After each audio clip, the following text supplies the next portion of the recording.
नमस्कार विद्यार्थी मित्रांनो, आज 3 जून 2025 द हिंदूच्या इम्पॉर्टंट न्यूज जे आहेत ते आपण आज पाहणार आहेत.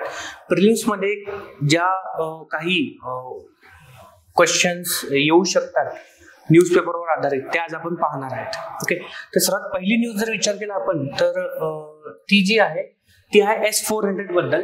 तर इंडियाने काय केलं की रिमेनिंग S-400 चे जे युनिट्स आहेत ते आपण रशियाकडून घेणार आहे. तर सर्वात महत्त्वाची गोष्ट काय, S-400 काय आहे इथे क्वेश्चन येऊ शकतो. तर S-400 जे आहे हा जो आहे तर हा एक मोबाईल म्हणजे सरफेस टू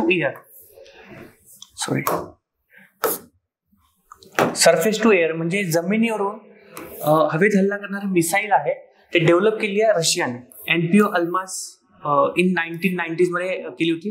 S-300 अपग्रेड करून ते S-400 करण्यात आलं होतं. हे स्पेसिफिकली कशासाठी आहे तर काउंटर करण्यासाठी. आता जो पहलगाम अटॅक झाला होता तिथे S-400 यूज केला गेला होता. तर एअरक्राफ्ट असेल, क्रूज मिसाईल असेल, ड्रोन्स असतील, बॅलिस्टिक मिसाईल्स किंवा असतील किंवा स्टेल्थ टार्गेट म्हणजे जे गुप्त एखादं टार्गेट जर त्यांना हे करायचं असेल त्याच्यासाठी S-400 यूज केलं जातं. ओके, तर इथं महत्वाचं काय की याची रेंज जर विचार केली तर तिथे क्वेश्चन येऊ शकतात. तर रेंज जो आहे तो हे डिटेक्ट करते टार्गेट अराउंड 600 किलोमीटर पर्यंत आणि एंगेज थ्रेट 400 किलोमीटरचा जो रेंज मध्ये आल्यानंतर त्याला उडवण्याचा प्रयत्न हा केला जातो. सर्वात महत्वाचा हा पॉइंट आहे. आणि अल्टिट्यूड जे आहे ते 30 ते 35 किलोमीटरच्या अल्टिट्यूड पर्यंतचा हा त्या रेंज मध्ये आल्यानंतर तिथं उडवण्याचा प्रयत्न करतो.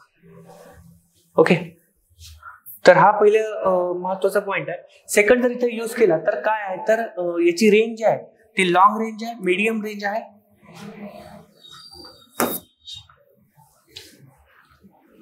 ओके, सोबत जर विचार केला तर शॉर्ट रेंज मध्ये पण हे तुम्हाला मिळतं.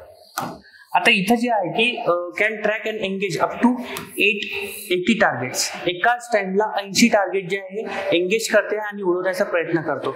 आता जे पहलगाम अटॅक झालं होतं त्यात याच कारणामुळे जर विचार केला तर आपले जे बॉर्डरचे स्टेट होते ते वाचलेले होते. हा महत्वाचा हे आहे. आणि equip with advance radar system आहे 91N6E. अँटी स्टेल्थ आहे, लॉंग रेंज डिटेक्शन हे करते. ओके, हा महत्वाचा भाग होता यातला पॉइंट जर विचार केला. यानंतरची जी न्यूज आहे ती आहे गॅप डिस्ट्रिक्टची. आता गॅप डिस्ट्रिक्ट म्हणजे काय तर ते आधी समजून घेऊया की सर्वात महत्वाचं काय की इथं ministry of social justice and empowerment जे आहे ओके यांनी एक प्रपोजल इन्व्हाइट केलेला आहे. स्पेसिफिकली डिस्ट्रिक्ट बी ॲडिक्शन सेंटर जे आहे तिथं गॅप डिस्ट्रिक्ट आहेत. टोटल इंडियामध्ये 291 गॅप डिस्ट्रिक्ट आहेत. तिथं काय होते की स्पेसिफिकली गॅप डिस्ट्रिक्ट म्हणजे काय की जिथं सेंट्रली स्पॉन्सर्ड फॅसिलिटीज जे आहेत त्या तिथं भेटत नाही. ओके, एक्झिस्टंट नाहीये. एक्झाम्पल काय, इंटिग्रेटेड रिहॅबिलिटेशन सेंटर जर तिथे नसतील किंवा कॉमनली पिअरलेट इंटरव्हेन्शन नसतील किंवा आउटरीच ड्रॉप इन सेंटर्स नसतील तर त्याला गॅप डिस्ट्रिक्ट म्हटलं जाते. तर टोटल गॅप डिस्ट्रिक्ट किती आहेत तर हा महत्वाचा पॉईंट इथं येऊ शकतो. तर इथं जर विचार केला तर सर्वात जास्त गॅप डिस्ट्रिक्ट कुठं आहेत तर छत्तीसगड आहे सर्वात आधी अराउंड 33.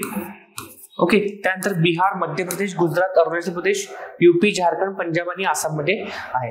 ओके, हा महत्वाचा पॉइंट आहे. गॅप डिस्ट्रिक्ट म्हणजे काय, सर्वात जास्त कुठे आहे जिथं सेंट्रल स्पॉन्सर्ड फॅसिलिटी जे आहेत त्या भेटत नाही त्याला गॅप डिस्ट्रिक्ट म्हटल्या जातं. हा सर्वात महत्वाचा भाग इथं आहे. ओके,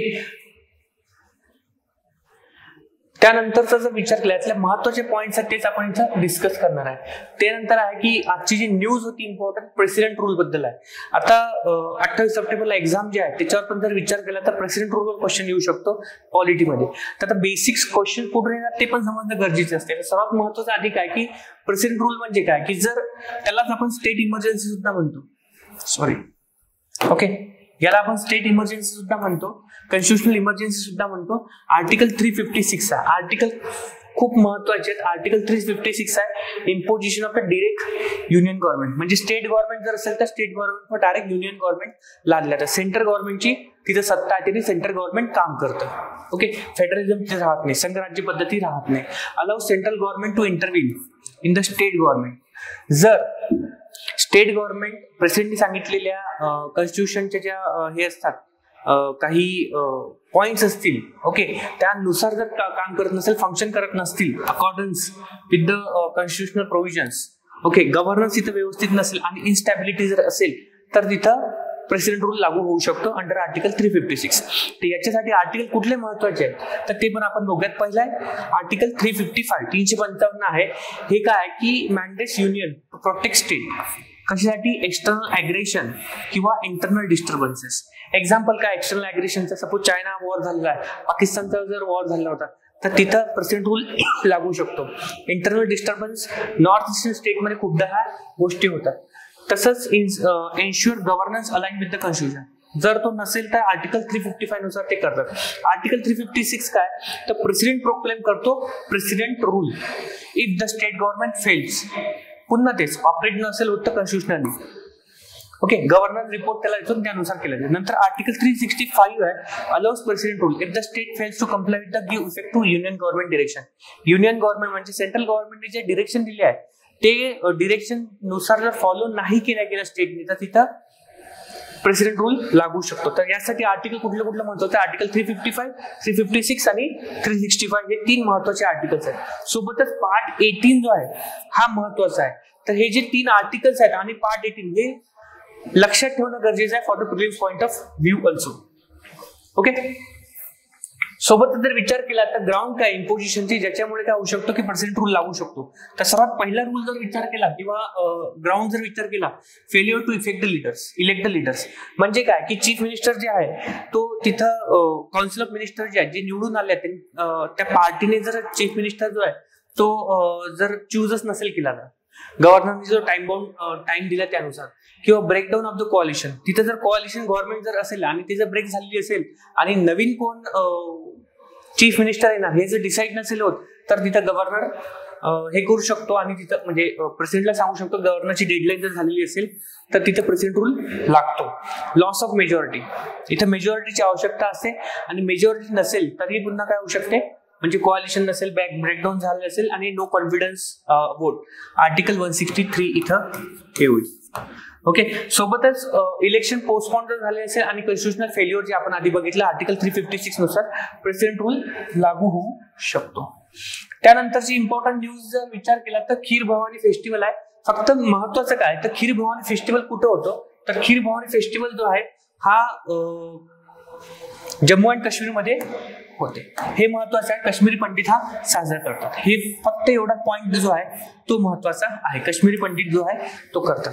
ओके, खीर जे आहे ते तिथली जी देवी आहे राज्ञा देवी त्यांना चढवल्या जातात. ओके, नंतर जो आहे एनजीटी, तर NGT ask firm to give details of cargo in sunken vessel. तर एनजीटी काय आहे हा महत्वाचा पॉइंट आहे. क्वेश्चन्स कुठे येतात ते समजणं गरजेचं असते. बाकी काय न्यूज मध्ये आहे ते आपण मेन्स मध्ये पण बघू शकतो, पण महत्वाचं काय तर एनजीटी काय आहे. तर एनजीटी जे आहे म्हणजे नॅशनल ग्रीन ट्रिब्युनल आपण ज्याला म्हणतो, ही एक स्टॅट्युटरी बॉडी आहे. स्टॅट्युटरी बॉडी म्हणजे काय की पार्लमेंटच्या ऑर्डरने ही बनलेली आहे. ओके, संसदेने ही बनवलेली आहे. कॉन्स्टिट्यूशन मध्ये याचा उल्लेख नाहीये. सर्वात महत्वाची गोष्ट ही आहे. मग काम काय करते तर एन्व्हायरमेंट निसर्गा रिलेटेड काय डिस्प्यूट जर असतील, मग ते पोल्युशन असो किंवा बाकीचे रिलेटेड इश्यू जर असतील तर ते जर सॉल्व्ह करण्याचं काम जे आहे ते एनजीटी करते. National green tribunal. डिस्प्यूट जर असतील म्हणजे भांडण वगैरे जे असेल, तंटा जे असेल ते सॉल्व्ह करण्याचं काम एनजीटी करते.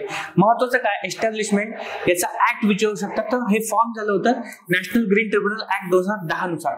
इनॅक्ट केव्हा झालं तर 2 जून 2010 ला इनॅक्ट झालं होतं. हे महत्वाचा पॉइंट आहे.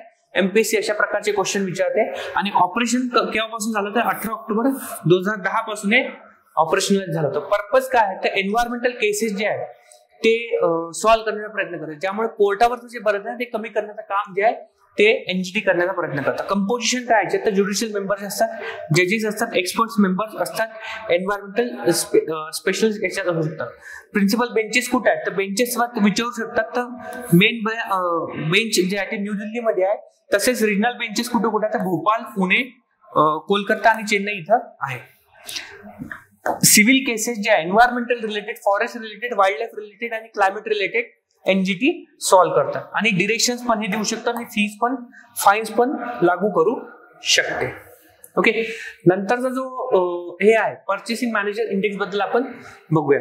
तर ते पर्चेसिंग मॅनेजर इंडेक्स म्हणजे काय, तर सर्वात महत्वाचं काय पर्चेसिंग मॅनेजर इंडेक्स म्हणजे काय की हे काय करतं इथं की इकॉनॉमिक इंडिकेटर आहे ज्यामुळे मॅन्युफॅक्चरिंग अँड सर्व्हिसेस सेक्टर जे आहे त्याची हेल्थ कशी आहे ते चेक केलं जाते. म्हणजे काय मंथली जर विचार केला तुम्ही तर तिथे त्यांना क्वेश्चन विचारले जातात की दरमहा व्यवस्थापनाला काही प्रश्न विचारले जातात. प्रश्न कसे असतात की एखाद्या क्षेत्रात काम चाललेले असेल तर खरेदी व्यवस्थापनाला विचारले जाते की बाबा तिथं काम कसं आहे, ऑर्डर्स येतात का किंवा नोकऱ्या कशा आहेत. ओके, आणि त्यावरून मग त्याचा एक आकडा तयार केला जातो. आता इथं काय की रिस्पॉन्स घेतला जातो आणि स्केल दिला जातो. स्केल किती आहे इथं, स्केल आहे 0 to 100. जर या स्केलमध्ये अबव्ह 50 जर असेल तर मग काय की तिथला जो व्यवसाय तो वाढतो, एक्सपान्शन ऍक्टिव्हिटीज. 50 पेक्षा कमी असेल तर कॉन्ट्रॅक्शन आहे. म्हणजे काय तर व्यवसाय जो तो मंदावतो. आणि जर 50 असेल तर काय नो चेंज, जसा आहे तसाच चालू आहे. ओके, हा पीएमआय म्हणजे काय हे समजणं गरजेचं होतं. बेसिक पॉईंट समजू. इस्तानबुल टॉक्स म्हणजे काय, तर इस्तानबुल टॉक्स म्हणजे स्पेसिफिकली आता जर बघितलं तर रशिया आणि युक्रेनचा जो वॉर झाला होता त्याच्यासाठी टर्कीमध्ये इस्तानबुल टॉक 2022 पासून सुरू झाला होता आणि दुसरी जी मीटिंग आहे ती पार पडलेली आहे. तर इस्तानबुल टॉक म्हणजे काय हा प्रश्न इथे विचारू शकतात. प्रिलिम्स ओरिएंटेड आपण बघतोय. Istanbul talk refers to diplomatic negotiation held in the Istanbul, Turkey, aimed to resolving conflict, fostering peace and addressing international issue. कोणामध्ये आहे हा, it is between Russia and Ukraine. Okay, conflict 2022 पासून चालू होता तेव्हापासून आहे. ओके, तर हा पॉईंट इथे महत्वाचा होता. तसंच सीसीएमबी म्हणजे काय, तर सीसीएमबी म्हणजे काय तर centre for cellular and molecular biology हे आहे. प्रीमियर रिसर्च इन्स्टिट्यूट आहे आणि हे सीसीएमबी याचे रिसर्च इन्स्टिट्यूट कुठे आहे, it is in Hyderabad. Okay, it is in Hyderabad, India. हे महत्वाचं आहे. सीसीएमबी कुठे आहे, council of scientific and industrial research याच्या अंडर हे काम करते. एस्टॅब्लिश केव्हा झालं होतं तर 1977 मध्ये झालं होतं. Okay, it is a semi autonomous centre आहे. काम कुठे करते, फिल्डली रिकॉग्नाइज बाय द CSI. हा महत्वाचा पॉईंट आहे. कटिंग एज रिसर्च केला जातो जेनेटिक्स मध्ये, मॉलिक्युलर बायोलॉजी मध्ये, बायोटेक्नॉलॉजी मध्ये आणि रिलेटेड फील्ड मध्ये हे काम करतं. ऍडव्हान्स फंडामेंटल अंडरस्टँडिंग केलं जाते लाईफ प्रोसेसेस बद्दल सेल्युलर अँड मॉलिक्युलर लेवलवर. ओके, तसंच अप्लाइड रिसर्च पण केला जातो. Societal benefit, health, agriculture, environment and wild life conservation साठी हे काम करतं. So CCMB is important. Okay, त्यानंतरचा जो पॉइंट आहे तो जेनेटिकली मॉडिफाईड आणि इंजिनियर्ड ऑर्गॅनिझम. जेनेटिकली मॉडिफाईड म्हणजे जीएम क्रॉप आपण जे म्हणतो ते आहे. इथं बायोटेक्नॉलॉजीचा यूज केला जातो आणि आपलं जर डीएनए आहे, डीएनएला स्पेसिफिक पॉईंट जर असेल जसं बीटी कॉटन आहे तर याच्यात बॅसिलस थ्रुएन्जिनायसिस जे होतं त्याच्यात चेंजेस करण्याचा प्रयत्न केला जाते बाय जेनेटिक इंजिनिअरिंग. ओके, बायोटेक्नॉलॉजीचा पार्ट आहे. तिथे काय होतं, डीएनए जो आहे तो जो डीएनए आहे त्याच्यात सपोज कॉटन होता. कॉटनचा प्रॉब्लेम काय होता की खूपदा काय व्हायचं की त्याच्यावर बोलवर्म बाकीचे जे होतं त्याचे इश्यू व्हायचा आणि त्यामुळे जेवढं प्रोडक्शन व्हायचं तेवढं होत नव्हतं आणि म्हणूनच जेनेटिकली मॉडिफाईड कॉटन आणलं गेलं होतं. ओके, मग याच्यात काय केलं की बॅसिलस थ्रुएन्जिनायसिस जो हा बॅक्टेरिया तिथे ऍड केला गेला होता. ओके, मग हा ऍड केल्यानंतर काय झालं की त्याचा रेझिस्टन्स जो आहे तो वाढला होता आणि प्रोडक्शन वाढलं. मग हे जेनेटिक मॉडिफाय केले जाते बायोटेक्नॉलॉजी थ्रू. डीएनए मध्ये हे चेंजेस केले जातात. त्याच्यासाठी सीझर, क्रिस्पर कॅसनिन आणि एन्झाईम यूज केल्या जातात. तर हे जेनेटिकली मॉडिफाईड और इंजिनियर्ड ऑर्गॅनिझम जे आहे ते यूज केले जातात एन्झाईम सोबत. So these are the important points जे आहेत ते तुम्हाला आजच्या न्यूज पेपर मधल्यात. असेच इनिशिएटिव्ह आपण रोज ठेवणार आहे. इम्पॉर्टंट न्यूज जे आहेत ते कव्हर करण्याचा प्रयत्न करूयात. आज आपण पाहूयात द हिंदूचे इम्पॉर्टंट आर्टिकल्स जे की न्यूज मध्ये तुम्हाला आहेत आणि प्रिलिम्स साठी महत्वाचे असू शकतात. ओके, तर यातले काही इम्पॉर्टंट न्यूज जी आहे तर पहिली बघितली तर याच्यात आहे new domicile and quota policy of Ladakh. तर न्यू पॉलिसी काय आलेली आहे आणि कशाबद्दलचं आहे त्याबद्दलचं थोडंसं बघून घेऊया. इथं काय झालं होतं की 2019 नंतर 370 आर्टिकल जेव्हा रिपील करण्यात आलं तिथून काढून टाकण्यात आलं. त्यानंतर लद्दाखला युनियन टेरिटरी म्हणून घोषित करण्यात आलं. त्यामुळे तिथं जे आहे डिरेक्टली जर विचार केला आपण तर मिनिस्ट्री ऑफ होम अफेअर्स जे आहे त्याचं शासन आहे. त्यांचं शासन आहे म्हणजे सेंट्रल गव्हर्नमेंटचं शासन आहे. जसं की चंदीगड वगैरे आणि बाकीच्या युनियन टेरिटरीज तिथं आहे तसंच इथं आहे. त्यामुळे इथं काय झालं की त्यामुळे इथं कल्चरल इश्यू होऊ शकला असता, लिंग्विस्टिक इश्यू आहे आणि डेमोग्राफिक आयडेंटिटी जे चेंज झाली आहे पोस्ट 370 नंतर, आर्टिकल 370 रिपील केल्यानंतर. कारण आता काय तिथे बाकीचे लोक पण तिथे राहू शकतात. ओके, त्यामुळे जॉब क्रिएशन आणि बाकीच्या गोष्टी इश्यू होऊ शकतात, कल्चरल इश्यू होऊ शकतो. आणि म्हणून गव्हर्नमेंट ऑफ इंडियाने काय केलं की इथं थोडंसं चेंजेस करण्याचा प्रयत्न केला. आणि त्या चेंजेससाठी यांनी काय केलं की एक न्यू डोमेसाइल आणि कोटा पॉलिसी लद्दाखसाठी आणली गेली होती. सो लद्दाख युनियन टेरिटरीज झाल्यानंतर तो डोमेसाइल रूल्स मध्ये काय चेंजेस केले गेले तर ते आपण आता पाहूयात. तर सर्वात महत्त्वाचं काय की Ladakh civil services decentralisation recruitment amendment registration आणलं गेलं रेग्युलेशन 2025 मध्ये. याच्यात काय झालं की आता जर तुम्हाला तिथं जर एखादा जॉब जर घ्यायचा असेल तर त्यासाठी रेसिडेन्शियल काही इलिजिबिलिटी क्रायटेरिया आहे की तुम्ही तिथल्या तिथं राहायला पाहिजे ऍटलीस्ट 15 वर्षासाठी, किंवा तिथं तुम्ही अभ्यास केलेला पाहिजे. एखाद्या व्यक्तीला जर तिथे हे करायचं असेल तर 7 वर्षाचा अभ्यास तिथे असला पाहिजे, आणि सोबतच 10वी किंवा 12वी जी आहे हे तिथल्या लोकली तिथून तुम्ही दिलेली असली पाहिजे. हा सर्वात महत्वाचा पहिला पॉइंट तिथला आहे. तसंच जर एखादा गव्हर्नमेंट ऑफिशियल असेल आणि तो तिथं पोस्टेड असेल तर त्यांच्या मुलांसाठी जर हे करायचं असेल तर ऍटलीस्ट 10 वर्षाचं त्यांचा जे हे आहे सर्व तिथं असणं गरजेचं आहे. Children of the central government officials हु सर्व इन लद्दाख फॉर 10 years त्यांच्यासाठी हे आहे. तर सर्वात महत्वाचा पहिला पॉईंट हा होता की इलिजिबिलिटी क्रायटेरिया काय. सोबतच जर विचार केला तर काय असं केलं तर पर्पज काय क्वालिफाईज फॉर गव्हर्नमेंट जॉब्स, त्याच्यासाठी एक क्रायटेरिया. सोबतच रिझर्वेशन पॉलिसी आणली गेली आहे जिच्यात कोटा जर विचार केला तर union territory of Ladakh reservation regulations 2025 याच्यात कोटामध्ये काय चेंजेस केले गेलेत तर पहिला कोटा जो आहे तो इथं 85% कोटा इथं आहे फॉर द शेड्यूल ट्राईब्स. आता 85% का आहे तर इथे जर विचार केला तर लद्दाख मध्ये जर विचार केला तर शेड्यूल ट्राईब्सच एरिया आहे. ओके, बुद्धिस्ट लोक तिथे जास्त राहतात. आणि टोटल रिझर्वेशन जर विचार केला तर टोटल 95% झालेला आहे, इन्क्लुडिंग इकॉनॉमिकली विकर सेक्शन्स. म्हणजे काय की हायेस्ट अमॉंग द स्टेट. सर्व इंडियामध्ये जर विचार केला भारताचा सर्वात जास्त कुठं रिझर्वेशन असेल तर इट्स इन लद्दाख नो. त्यानंतर त्याच्या पाठोपाठ जर विचार केला तर मेघालय आहे 85% आणि अरुणाचल प्रदेश आहे 80%. इम्पॉर्टंट फॅक्ट्स आहे फॉर द प्रिलिम्स, महत्वाचं आहे. रॅशनल काय over 90% of the Ladakh population he schedule tribes आहे, ज्याच्यात बुद्धिस्ट ट्राईब लेहमध्ये राहतात आणि मुस्लिम ट्राईब्स इन कारगिलमध्ये राहतात. सो हा महत्वाचा पहिला पॉईंट किंवा पहिली न्यूज जी होती ती आजची ही होती. वुमन रिझर्वेशन पण आहे इथं आणि 1/3 कोटाच्या सीट्स दिल्या गेलेल्या आहेत लेह आणि कारगिलमध्ये. 33% रिझर्वेशन जे आहेत टोटल जे 90% आहे 95% 90% त्यातलं इथं दिल्या गेलेलं आहे. तर 1/3 सीट्स. ऑफिशियल लँग्वेज जर विचार केला तर याची रेग्युलेशन्स काय तर ऑफिशियल लँग्वेज यांची जी आहे इंग्लिश, हिंदी, उर्दू, भोती आणि पुर्गी ही आहे. ओके, सोबतच तिथल्या ज्या लोकल लँग्वेज आहेत त्यांना पण प्रमोट करण्याचा प्रयत्न करण्यात आला. त्या लँग्वेज आहेत शिना,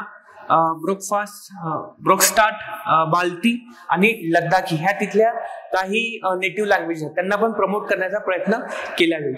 सोबतच तिथली गव्हर्नमेंटची ऑफिशियल लँग्वेज जी राहील ती इंग्लिश राहणार आहे. So these are important points. ह्या इम्पॉर्टंट पॉईंट्स आहेत जिथं क्वेश्चन येऊ शकतात किंवा विचारले जाऊ शकतात. ओके, नेक्स्ट न्यूज मध्ये कडे वळूयात. तर नेक्स्ट न्यूज जी आहे आजची तर ती आहे जलजीवन मिशन बद्दल. तर जलजीवन मिशन जे आहे याच्याबद्दलचे थोडेसे डिटेल्स बघूया. तर इट कम्स अंडर, हे कशाच्या अंतर्गत येते तर मिनिस्ट्री ऑफ जलशक्ती जी आहे. ओके, मिनिस्ट्री ऑफ जलशक्ती जी आहे त्याच्या अंतर्गत हे येते. त्यानंतर हे 2019 मध्ये जे आहे लॉन्च केल्या गेली होती. स्पेसिफिकली कशासाठी तर टॅप वॉटर म्हणजे नळाचं जे पाणी आहे ते तुम्हाला किंवा गावात प्रत्येक गावात मिळण्यासाठी 100% टॅप वॉटर मिळण्यासाठी जल जीवन मिशन जे स्टार्ट केलं गेलं होतं. Okay, functional household tap connections मिळण्यासाठी ग्रामीण भागात.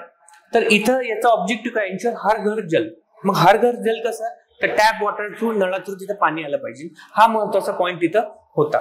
सो जो अर्बन रुरल डिवाइड जो होता तो कमी करण्यासाठी हा महत्वाचा होता. दुसऱ्या याच्यात जर विचार केला तर ऑल हाऊसहोल्ड इन व्हिलेजेस जे आहे तिथं जे टॅप वॉटर मिळतील त्याच्यासाठी जल जीवन मिशन हे इंटिग्रेट केलं जाईल मॅनेजमेंट इन्फॉर्मेशन सिस्टीम सोबत. कशासोबत तर आधार हाऊसहोल्ड हेड म्हणजे घरातला जो मेन व्यक्ती असेल त्याच्या आधार सोबत हे जॉईन केलं जाईल आणि हे चेंज केल्या जातील. जे त्यांना टॅप वॉटर जे आहे सिस्टीम किंवा परवानगी प्रोव्हाइड केलं जाईल त्याच्यासाठी केलं होतं. So 100% tap connection status provide करण्याचा प्रयत्न केला जात आहे. याच्यात जर विचार केला तर अराउंड 77% जे हाऊस होल्ड मध्ये पाणी दिल्या गेलेलं आहे. 11 स्टेटमध्ये हे टोटल आहे की 100% कव्हरेज झालेलं आहे. That's why it was in the news. आणि महत्वाची न्यूज होती. तर जल जीवन मिशन काय हे समजणं गरजेचं होतं. त्यानंतर artificial metal based nano enzyme. आता सर्वात महत्वाचा पॉईंट इथं काय की तुम्हाला हे समजणं गरजेचं आहे की एन्झाईम म्हणजे काय असते हे समजणं गरजेचं आहे. देन आपण जे आहे याच्यातलं नॅनो एन्झाईम म्हणजे काय ते आपण समजून घेऊयात. तिथे एन्झाईम म्हणजे काय होतं. तर एन्झाईम हा एक जर तुम्ही विचार केला तर सिंपल मध्ये हे नॅचरल प्रोटीन असते. Okay, it is the natural. Enzyme म्हणजे काय आधी समजून घेऊया. एन्झाईम हे नॅचरल प्रोटीन असते. ओके, आता याचं मेन काम काय की हे specifically natural protein human beings, plants यांच्यामध्ये हे मिळते. आता हे काय करते, केमिकल रिॲक्शन जे आहे ते स्पीडअप करण्याचा प्रयत्न करते. म्हणजे तुम्ही जे जेवण करता, जेवण केल्यानंतर फूड जे आहे ते डायजेस्ट करण्यासाठी, ते ब्रेक करण्यासाठी एन्झाईमचा उपयोग होतो. याच्यामुळे एनर्जी जे याला लागते ती कमी लागते. एनर्जी कमी लागते आणि स्पीडअप प्रोसेस होते. आता इथे प्रॉब्लेम काय, नॅचरल एन्झाईमचा प्रॉब्लेम काय की थोडेसे ते सेन्सिटिव्ह असतात, सेल बेस असतात, नॅचरल असतात. त्यामुळे जर टेम्परेचर वाढलं किंवा पीएच वाढलं तरी हार्म होण्याची शक्यता असते. आणि म्हणूनच काय झालं की इंडियन इन्स्टिट्यूट ऑफ जे आहे बँगलोरचं, ओके, इन्स्टिट्यूट ऑफ सायन्स बँगलोरचं, यांनी काय केलं की नॅनो एन्झाईम बनवलेला आहे. नॅनो एन्झाईम म्हणजे काय, एक ते नॅनो आहे, बारीक छोटा आहे, खूप मायक्रोमध्ये येते, नॅनोमीटर मध्ये येते. आणि it is made up of metal, gold, silver जे आहे याच्यापासून हे बनलेलं आहे. याचं काम पण सेमच राहणार आहे जे नॅचरल एन्झाईम करते. हा महत्वाचा पॉईंट इथं होता. ओके, ज्याच्यामुळे आपण हे म्हणजे आता enzyme it is not a protein. हा जो नॅनो एन्झाईम आहे प्रोटीन नाही आहे, मेटल पासून बनवलं गेलेलं आहे. हा पॉइंट इथं लक्षात ठेवा. ओके, तर इथं जर बघितलं तर research at the Indian institute of science Bangalore यांनी आर्टिफिशियल मेटल नॅनो एन्झाईम बनवला गेला आहे. आता नॅनो एन्झाईम कोणता आहे, तर इथं महत्वाचा हा पॉइंट जो आहे तो लक्षात ठेवा की जिथं मे बी क्वेश्चन विचारू शकतात. तर तो नॅनो एन्झाईमचं नाव जे आहे व्हॅनेडियम पेंटॉक्साइड हे आहे.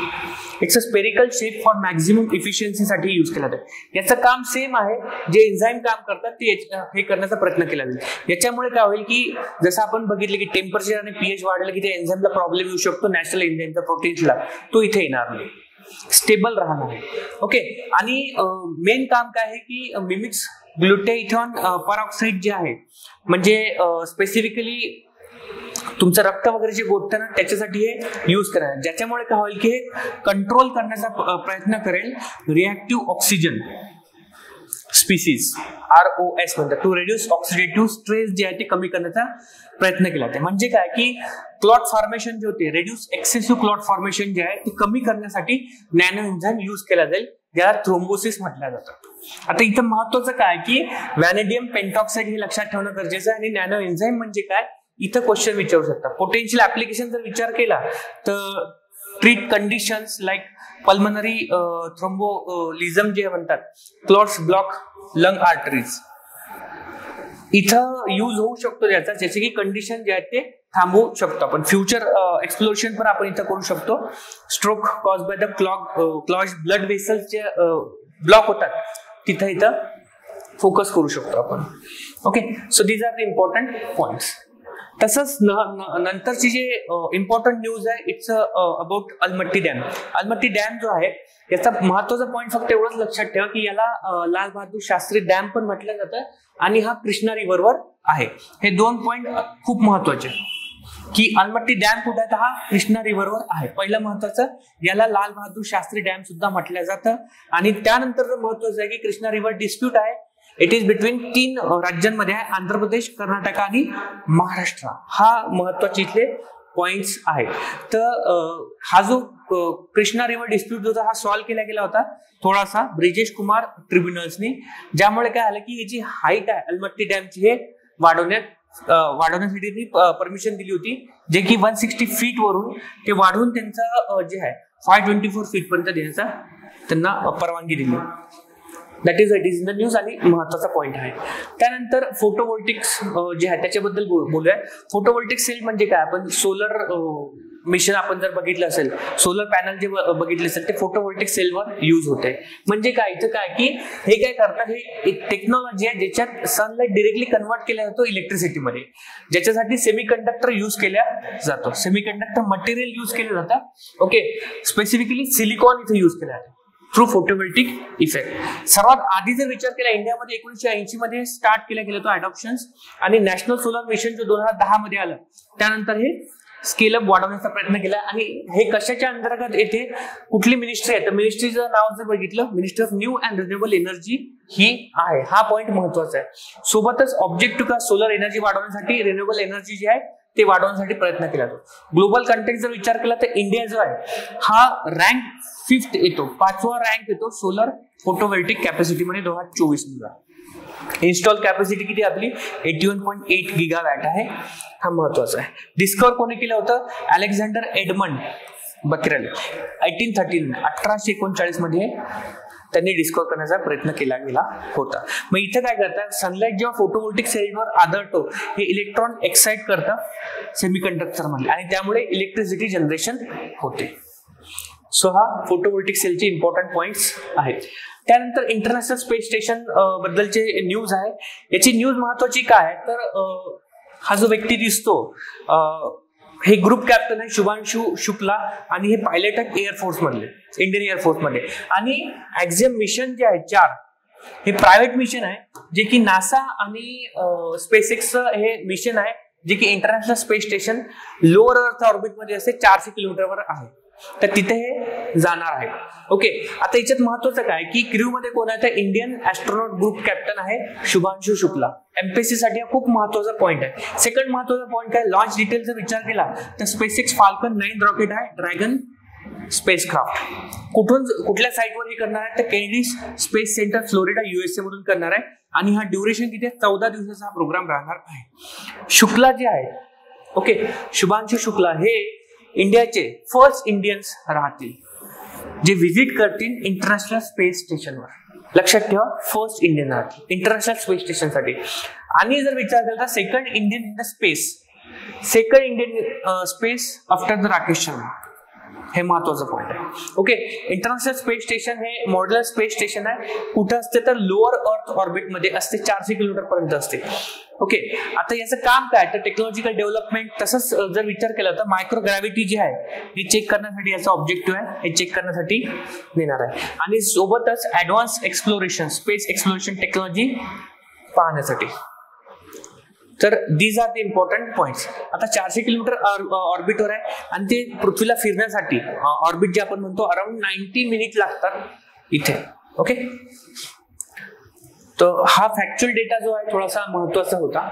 सोबतच इम्पिचमेंट मोशन बद्दल बघूयात. तर इथं काय आलं की impeachment motion against the justice Yashwant Verma. Yashwant Verma जे आहेत हे अलाहाबाद हायकोर्टचे जज होते आहेत. फॉर्मली दिल्ली हायकोर्टचे होते, आता अलाहाबाद हायकोर्टचे. आता इथं काय झालं की यांच्यावर इम्पिचमेंट मोशन का हे करणार आहे, त्याचे रिझन्स आहेत. करप्शन त्यांच्यावर आले, including large recovery of sums of money from his residence. त्यांच्याकडून पैसे भेटले होते त्याच्यासाठी आणि करप्शन बद्दल त्यांच्यावर चार्जेस आहेत आणि म्हणून इम्पिचमेंट मोशन त्यांच्यावर हे करणार. आता इम्पिचमेंट मोशन काय हे सर्वात महत्वाचा पॉईंट आहे जिथं क्वेश्चन विचारला जाऊ शकतात.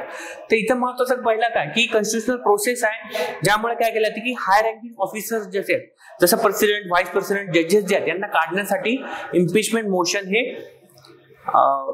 लोकसभेत किंवा राज्यसभेत आणलं जातं. हा पहिला पॉईंट आहे. याच्यात आर्टिकल कुठले आहेत तर ते पण आपण बघूयात. त्याचं कारण काय, president, supreme court and high court, violation of the constitution or proved misbehaviour or incapacity. तर यांचं काय झालं की प्रूव्ड मिसबिहेवियर साठी यांच्यावर इम्पिचमेंट मोशन त्यांच्या अगेन्स्ट आणल्या जाऊ शकते किंवा आणणार आहे. सो लिगल बेसिस काय, आता आर्टिकल बघूया तिथं. तर महत्वाचे आर्टिकल कुठले कुठले आहेत तर प्रेसिडेंट साठी जर असेल इम्पिचमेंट तर आर्टिकल 61 आहे. जजेस, सुप्रीम कोर्टचे जर जजेस असतील तर यासाठी आर्टिकल 124 क्लॉज 4 आहे. तसंच हायकोर्ट साठी आर्टिकल जे आहे 218 आहे, 218 आहे. पण याच्यासाठी एक जजेस इन्क्वायरी ऍक्ट आणला होता 1968 अंतर्गत हे केल्या जातात. व्हाईस प्रेसिडेंट साठी आर्टिकल 67 67B आहे. टेक्निकली त्याला इम्पिचमेंट म्हणत नाही, व्हाईस प्रेसिडेंटसाठी त्याला रिमूव्हल प्रोसेस म्हटलं आहे. हा पॉईंट म्हणतो. ऑब्जेक्टिव्ह काय, अकाउंटेबिलिटी जे आहे, कारण ते कॉन्स्टिट्युशनल ऑफिस होल्डर आहे, तर त्यांनी त्यांचं काम व्यवस्थित करणं गरजेचं आहे, अकाउंटेबल असणं गरजेचं आहे, आणि त्याच्यामुळे इम्पिचमेंट मोशन आहे. आता इम्पिचमेंट मोशन पण जर तुम्ही विचार केला ना तर तेवढी सोपी नाही आहे पास होणं. कारण काय, आता ते प्रोसेस काय ते बघूयात. तर पहिले काय की इम्पिचमेंट मोशन जे आहे ही लोकसभेत किंवा राज्यसभेत दोन्हीपैकी कुठेतरी एका ठिकाणी स्टार्ट होऊ शकते रिझोल्युशन करून. आता त्याच्यासाठी काय पाहिजे, तर रिक्वायर पाहिजे at least 1/4 of the house members.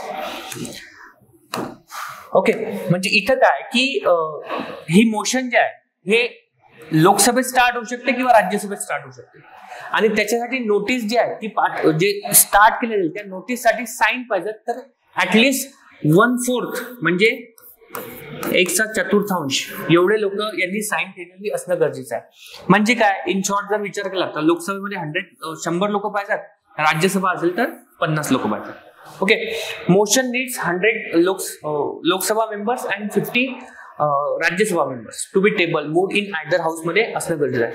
त्यानंतर ते पाठवलं जाते स्पीकरकडे. जर लोकसभामध्ये इनिशिएट झाली असेल तर, सुरुवात झाली असेल, राज्यसभेत जर असेल तर चेअरमॅन कडे ते पाठवले जाते, म्हणजे व्हाईस प्रेसिडेंट आपण म्हणू शकतो.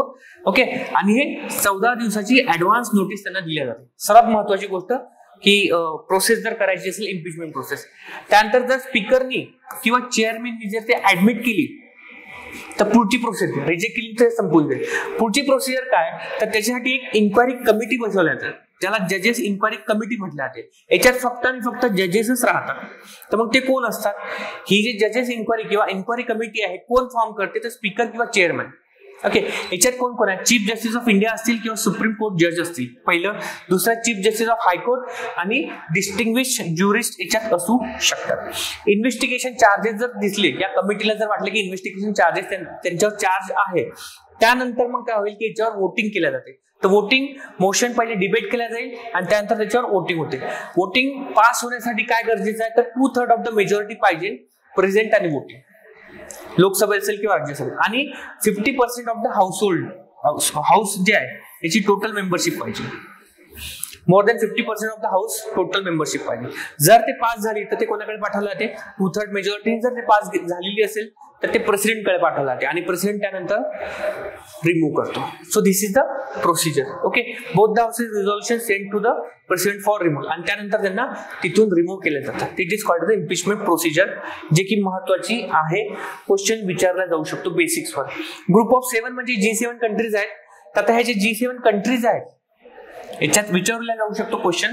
तर महत्वाचं काय की ह्या कुठल्या कंट्रीज आहे, एक्स ऍडव्हान्स कंट्रीज आहे. ओके, पहिला महत्वाचा प्रश्न की ऍडव्हान्स कंट्रीज, G7 कंट्रीज कुठल्या, त्यासाठी मी तुम्हाला नेमोनिक्स पण सांगेल कसं लक्षात ठेवायचं. आता हिचं मेन पर्पज काय G7चा, तर ग्लोबल इकॉनॉमिक गव्हर्नन्स जे आहे ते चेक करण्यासाठी असतं, इंटरनॅशनल सिक्युरिटीसाठी आणि ह्युमन राईट्स आणि क्लायमेट चेंजसाठी आणि डेव्हलपमेंट इश्यूसाठी G7 कंट्रीज एकत्र आल्या होत्या 1975 मध्ये. त्याचं कारण काय होतं, 1975 मध्ये आधी G6 होती विदाउट कॅनडा नव्हतं. 1976 मध्ये कॅनडाने जॉईन केलं.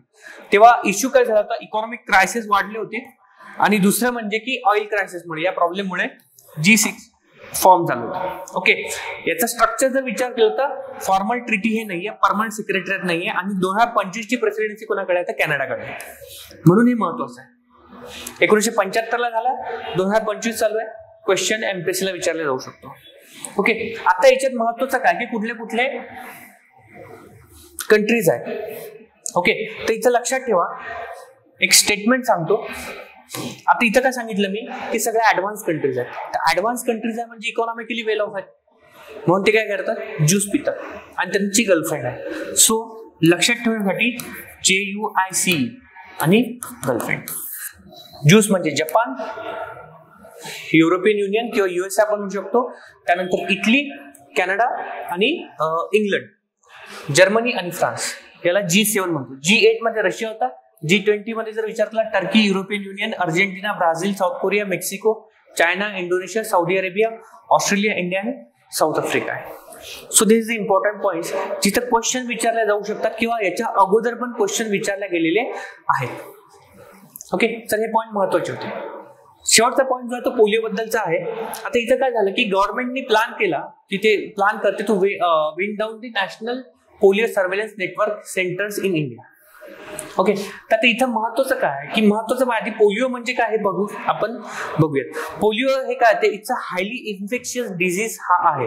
आता इथं काय होतं हा स्पेसिफिकली पोलिओ व्हायरसमुळे हा होतो. ओके, पोलिओ व्हायरसमुळे हा प्रायमरीली होऊ शकतो. ओके, आणि हा काय करतो स्पेसिफिकली जर विचार केला तर 5 वर्षाखालील जे हे चिल्ड्रन जे आहेत त्यांना हे अफेक्ट करू शकतो. It attacks their nervous system जे आहे त्याच्यावर अटॅक होऊ शकतो आणि ज्यांना पॅरालिसिस पण होऊ शकतो किंवा त्यांची डेथ सुद्धा होऊ शकते. आता हा स्प्रेड कसा होतो तर महत्वाचं काय की असिम्प्टोमॅटिक हा जास्त करून असतो. लक्षातच येत नाही की काय कारण आहे. ओके, तर याच्यात स्प्रेड कसा होतो तर पहिला आहे की कॉन्टॅमिनेटेड फूड जर खराब असेल तर वॉटर थ्रू होऊ शकतो किंवा ओरल फेस रूट मुळे होऊ शकतो आणि असिम्प्टोमॅटिक कॅरियर सुद्धा याच्यात आहे. आता याचे टाईप जर विचार केला तर एक आहे वाईल्ड पोलिओ व्हायरस आहे आणि व्हॅक्सिन डिराइव्ह पोलिओ व्हायरस हे 2 प्रकारचे आहेत. सिम्पटम 70% असिम्प्टोमॅटिक आहे. माइल्ड केसेस जर विचार केला तर फीवर होऊ शकतो, सोअर थ्रोट, सिव्हिअर केसेस मध्ये पॅरालिसिस येऊ शकतो, 1% इन्फेक्शन होऊ शकतात. हे महत्वाचं आहे. आता इथं क्युअर साठी कुठलेही प्रिव्हेंशन नाही आहे. व्हॅक्सिन देऊन फक्त आपण प्रिव्हेंट करू शकतो. व्हॅक्सिनेशन जे आहे प्रिव्हेंशन आहे व्हॅक्सिनेशन हेच की आहे, बाकी काहीच नाही. आता व्हॅक्सिन काय इथं व्हॅक्सिन जर विचार केला तर 2 प्रकारचे व्हॅक्सिन्स आहेत. एक आहे ओरल पोलिओ व्हायरस व्हॅक्सिन आहे, सॉरी ओरल पोलिओ व्हॅक्सिन आहे. दुसरे इनएक्टिव्हेटेड पोलिओ व्हॅक्सिन. ह्या 2 प्रकारच्या व्हॅक्सिन्स इथं तुम्हाला देतात. आपल्याकडे जे आहे आधी 2015च्या अगोदर ओरल पोलिओ व्हॅक्सिन दिल्या जात होती. याचा प्रॉब्लेम काय हे डायरेक्ट पोलिओ जे 2 बूंद जिंदगी जे आहेत ना तसं देत होते. ओके, हा व्हायरसला वीक करतो. ओके, स्वस्त आहे, इझी टू ऍडमिनिस्टर आहे आणि use in India pulse polio campaign मध्ये हा यूज केला जातो. पण प्रॉब्लेम काय याचे की लो इम्युनिटी एरियात जर असेल तर तिथं लो CVDP म्हणजे काय तर व्हॅक्सिन डिराइव्ह पोलिओ व्हायरस पुन्हा होऊ शकतो. हा प्रॉब्लेम आहे. मग इथं काय की इनएक्टिव्हेटेड पोलिओ व्हॅक्सिन हे दिल्या जाऊ शकते. याच्यामुळे काय होतं की व्हायरस जो आहे तो टोटली मारला जाऊ शकतो. हा महत्वाचा पॉईंट आहे आणि हा डायरेक्टली इंजेक्ट केला जाऊ शकतो. पण हा यूज कुठं केला जातो तर डेव्हलप कंट्रीमध्ये यूज केला जातो. आता 2015 नंतर इंडियामध्ये पण यूज केला गेला. तर हे पॉईंट पोलिओचे महत्वाचे. आता इथं काय दुसरं महत्वाचं काय ती गव्हर्नमेंट ऑफ इंडियाने प्रपोज केलं होतं phasing out the WHO establish national polio virus surveillance network. National polio surveillance network काय होतं तर 1990च्या काळात जे आहे हे एस्टॅब्लिश केलं गेलं होतं आणि it is the joint initiative होता.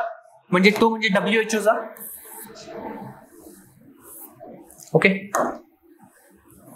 WHO आणि गव्हर्नमेंट ऑफ इंडिया पोलिओ मुक्त भारत करण्यासाठी.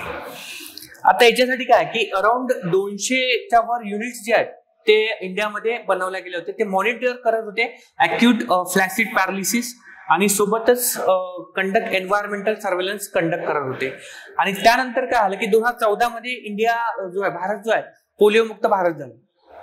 आणि नंतर मग म्हणून गव्हर्नमेंट ऑफ इंडियाने काय केलं की नॅशनल पोलिओ सर्वेलन्स नेटवर्क जे आहे ते फेज आउट करा, काढून टाका असं त्यांचं म्हणणं होतं. पण याच्यावर काही टीका करण्यात आला की पाकिस्तान जर विचार करा आणि अफगाणिस्तानमध्ये अजून पण पोलिओचे केसेस आहेत त्यामुळे इंडियामध्ये फेज आउट करणं रिस्की होऊ शकते असं म्हटलं गेलं. तर मग यांचं जे काम होतं नॅशनल पोलिओ सर्वेलन्स नेटवर्कचं यांनी काय केलं की अदर जे व्हॅक्सिन डिझीज आहेत त्याच्यात ऍड करण्याचा प्रयत्न केला होता. ओके, जसं मिसल्स वगैरे जर विचार केला त्याच्यासाठी हे काम करत होतं. पण आता गव्हर्नमेंट ऑफ इंडियाचं म्हणणं आहे की ते पूर्ण बंद करा. सो ह्या फक्त महत्वाचे न्यूज होत्या ज्या की प्रिलिमसाठी यूज होऊ शकतात. ओके, तर hope you understand this topics. 25 आज आपण पाहणार आहेत द हिंदूच्या इम्पॉर्टंट न्यूज ज्या की आपल्याला प्रिलिम्स मध्ये त्याचे क्वेश्चन्स येऊ शकतात.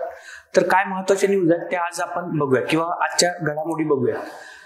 तर सर्वात महत्वाचा पहिला जर विचार केला तर सेन्सस बद्दलची आज न्यूज आहे ज्याच्यात next census to be concluded by March 2027 government of इंडियाचं हे म्हणणं आहे. आता पहिले आपण समजून घेऊया सेन्सस म्हणजे काय. तर सेन्सस काय असतो तर हा दर डिकेडल म्हणजे 10 वर्षानंतर डेटा कलेक्ट केला जातो. डेटा जो कलेक्ट केला जातो तो महत्वाचा जर इथं विचार केला तर पहिला जो हे आहे की डेटा जो आहे तो पॉप्युलेशनचा असतो, लोकसंख्या किती आहे त्याच्यावर असतो.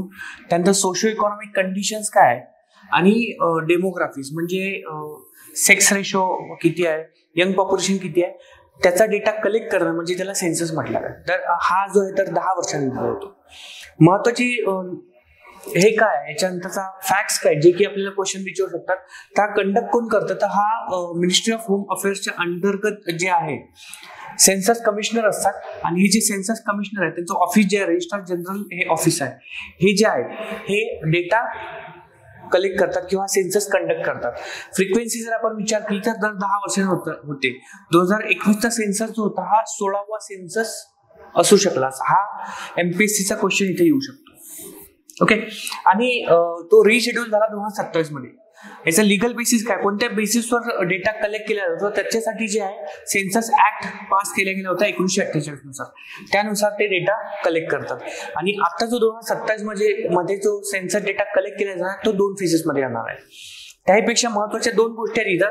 ते म्हणजे की हा फर्स्ट टाइम असं होणार आहे की डिजिटल सेन्सस डेटा घेतला जाणार आहे कंडक्टेड डिजिटली इन 2 फेजेस. त्याच्यामुळे काय होणार, ऍक्युरेसी आणि इफिशियन्सी वाढणार. आणि आणखी महत्वाचं म्हणजे की 17 वर्षानंतर पहिल्यांदा कास्ट डेटा जो आहे तो इन्क्लूड केला जाणार आहे. ओके. सिग्निफिकंट स्टेप राहणार आहे सोशल जस्टिस आणि पॉलिसी मेकिंगसाठी. याचा अर्थ काय की याचा जर तुम्ही विचार करा 2011 मध्ये पण कास्ट डेटा कलेक्ट केला गेला होता पण तो पब्लिश केला गेला नाही. ओके. यानंतर जे आहे की फर्स्ट सेन्सस जे झालं होतं ते 1872 मध्ये झालं होतं. आणि फर्स्ट कॉम्प्रिहेन्सिव्ह सेन्सस जे आहे ते 1881 मध्ये घेण्यात आलं होतं.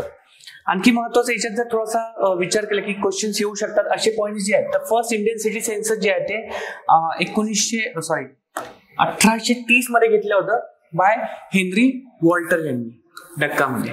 महत्वाचा पॉईंट आहे जो की आता बांगलादेशमध्ये आहे. फर्स्ट नॉन सिंक्रोनस सेन्सस जे आहे 1872 मध्ये झालं होतं जे तुम्हाला सांगितलं. कोणी घेतलं तर लॉर्ड मेयोनी घेतलं होतं. आणि 1881 मध्ये जो कॉम्प्रिहेन्सिव्ह सेन्सस झाला होता तो WC Plowden then census commission of India यांनी घेतलं होतं. तसंच USA आणि UK जे आहे हे सेन्सस जे आहे ते आपल्या दर 10 वर्षानंतर कंडक्ट करतात. तसंच कॅनडा आणि जपान जे आहे दर 5 वर्षानंतर तिथं सेन्सस कंडक्ट केल्या जाते किंवा घेतल्या जाते. तर हा महत्वाचे पॉईंट होते सेन्ससच्या बाबतीत. नंतरचा जो महत्वाचा आजचा पॉईंट किंवा टॉपिक जो आहे तो आहे CAQM. म्हणजे काय तर commission for air quality management आहे. तर commission for air quality management जे आहे स्पेसिफिकली NCR साठी म्हणजे दिल्ली आणि बाजूची रिजन जे आहे तिथं एअर क्वालिटी जी आहे ते खूप खराब होत चाललेली आहे. पोल्युशन वाढत चालले ते थांबवण्यासाठी commission for air quality management जे आहे स्थापन करण्यात आलं होतं. स्पेसिफिकली जर विचार केला तर एअर क्वालिटी इम्प्रुव्हमेंट करण्यासाठी मेजर्स घेण्यासाठी. याच्यात दिल्ली आहे, UP आहे म्हणजे वेस्टर्न UP आपण म्हणू शकतो. त्यानंतर पंजाब, हरियाणा आणि राजस्थान इथला एरिया इथं कव्हर करण्याचा प्रयत्न केला जातो. To combat air pollution establish केव्हा झालं होतं तर इथे क्वेश्चन विचारू शकतात. तर 2021 मध्ये हे एस्टॅब्लिश करण्यात आलं होतं. ओके. एन्फोर्स मेजर्स यांनी काही मेजर्स घेतले होते ते म्हणजे ग्रेडेड रिस्पॉन्स ऍक्शन प्लान हा होता. कंपोजिशन जे आहे तर चेअरमॅन कोण आहे याचा तर रिटायर्ड गव्हर्नमेंट ऑफिशियल असतो जो की सेक्रेटरी रँकचा किंवा अबोवचा असतो. ओके. आणि त्याचे सेंट्रल आणि स्टेट गव्हर्नमेंटच्या याच्यात एक्सपर्ट्स आणि स्टेक होल्डर्स पण असतात.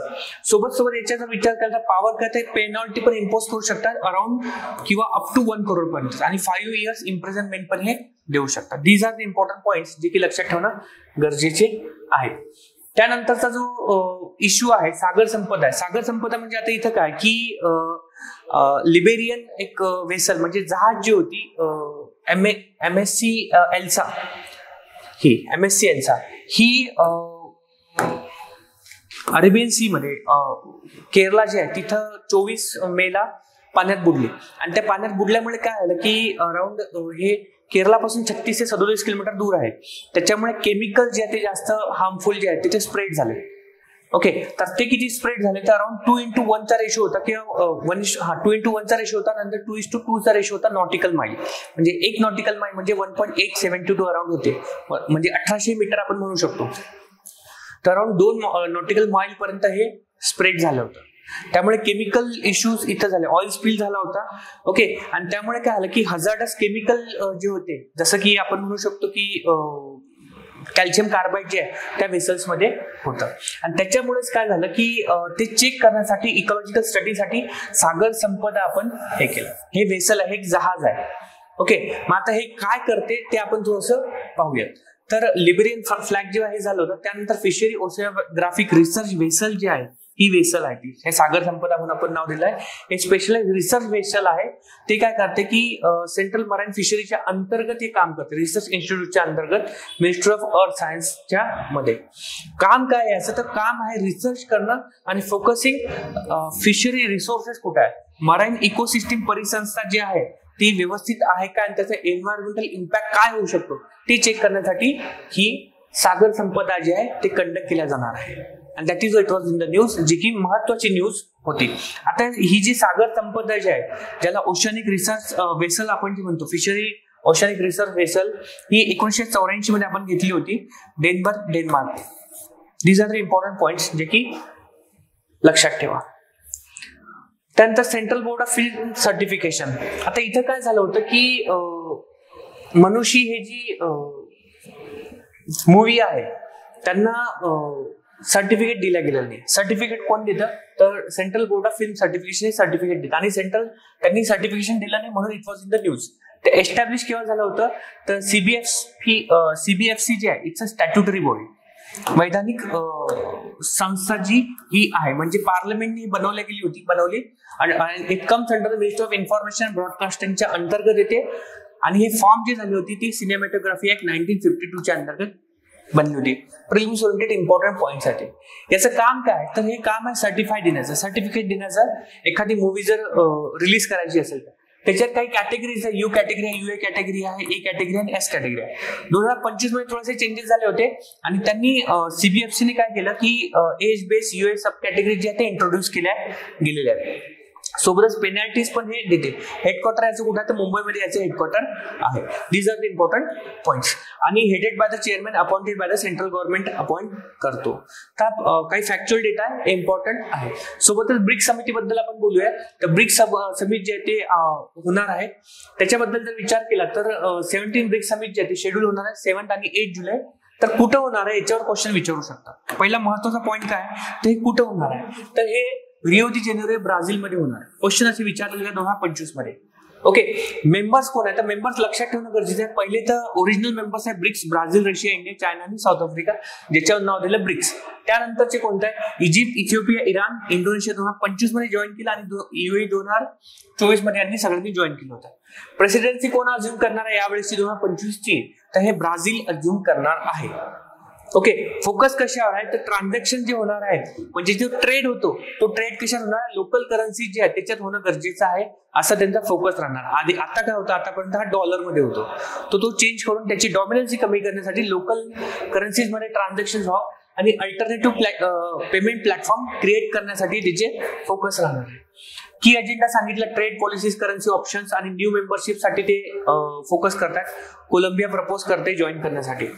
ओके, न्यू डेव्हलपमेंट बँक जे आहे त्यांना स्ट्रेंथ करण्याचा फोकस करत आहे for non IMF loan option साठी. Okay, these are the important points. त्यानंतर जर विचार करा तर इंडियाचा रोल काय, की प्राईम मिनिस्टर नरेंद्र मोदी जे आहे ते अटेंड करणार आहे. सोबतच फोकस कशावर राहणार, इंडिया स्टँड ऑन डी-डॉलरायझेशन, तेच लोकल करन्सीवर फोकस राहणार आहे आणि ट्रेड पॉलिसीजवर फोकस केल्या जाणार आहे. These are the important points जे की क्वेश्चन विचारू शकतात. ओके, त्यानंतर रिसेंट डेव्हलपमेंट जर विचार केला तर इंडियाने रिजेक्ट केला की common BRICS currency proposed by the South Africa and Russia. थोडंसं आधीचं होतं, आता पुन्हा ते चेंजेस करणार. सिग्निफिकन्स जर विचार केला तर BRICS represent around 30% of the global GDP इथं रिप्रेझेंट करते.